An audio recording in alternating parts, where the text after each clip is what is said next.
Good morning, my fellow yoga travelers. I'm mighty glad to be alive today, and I hope that you are too, as we continue to live, laugh, love, learn, linger, live the life we love. Wednesday, it's my bad joke day. In this, sometimes, have trouble getting to see your doctor. You can't always just get an appointment here. But this diastrophic dwarf went to see the doctor and said, Can I see the doctor? And the nurse said, Well, he's very, very busy now. Let me ask the doctor. So she went and asked the doctor, and the doctor came back and said, Well, just tell him to be a little patient. And that's also the same thing as this guy who walked into the medical office and just said, I need to see the doctor. And she says, What's your problem? He says, Well, I'm invisible. And he says, Well, let me ask the doctor what's going on. And she asked the doctor, and the doctor said, I'm very busy. Tell him I can't see him now. So and that's what happens sometimes when you visit your doctors. Nonetheless, I want to start off, of course, with something I always like to say about affirmation so people can get a leg up on the thoughts you tell yourself, and does your life turn out in any way to be a direct response to the vibrations that you're putting out. And so, of course, the first thing we try to tell everybody is pay attention to the vibration you're putting out. Make sure it's the one that you want, because that's going to attract in like kind, right? That which is like unto itself is drawn.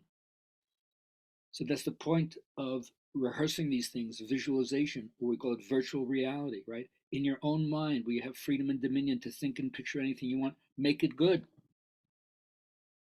Don't have any pictures in your mind that don't make you feel good. That's at least one area you could choose to control if you want to. And that's as far as I just want to go with that understanding. It's up to you.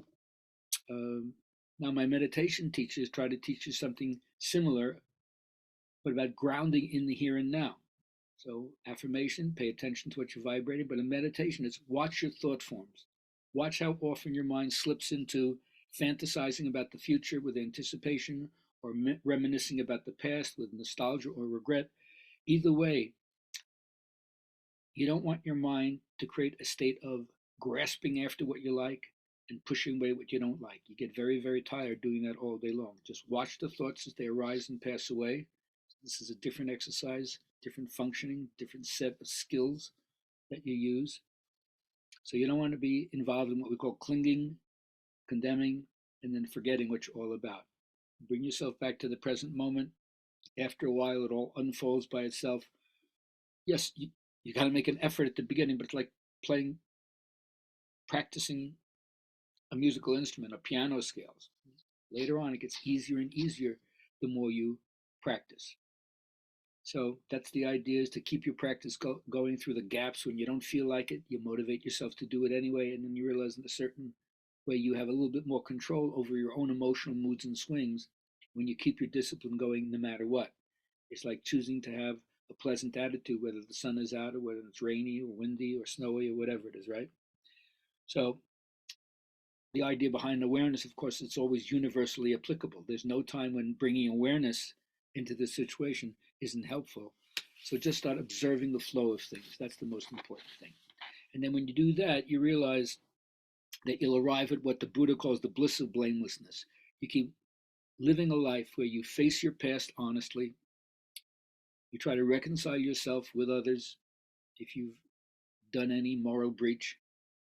And of course, always keep forgiving yourself with great understanding and compassion for anything you might have done at the time when you didn't know any better. And that's the way to not let your own mental states get in the way of your loving heart surfacing. So if you do that, then you're ready to do what I call awakening, as I said yesterday, from the spiritual coma. Conflict is the beginning of consciousness. The moment you're going to go against the way the status quo was, it's going to be a little rocky ground there. But your ego death comes from your ego strength, not from your ego weakness. So by facing things honestly, it's one way that you realize, one, there's no cause for shame in your own vulnerability. And if you honor your own wound, when you look at what's happened over your life, then you'll have some real growth and depth and not live a provisional life, just doing whatever you're doing just to get by. And then ultimately, I would just say, make sure you have some friends so that any time that you're less than a B plus, you ask for a hug. All right, still chance to get into today's Good Vibrations class at 11 o'clock, go to GabrielHalpern.com and sign up. Otherwise, it'll be another 2 weeks before we're online again. Have a great day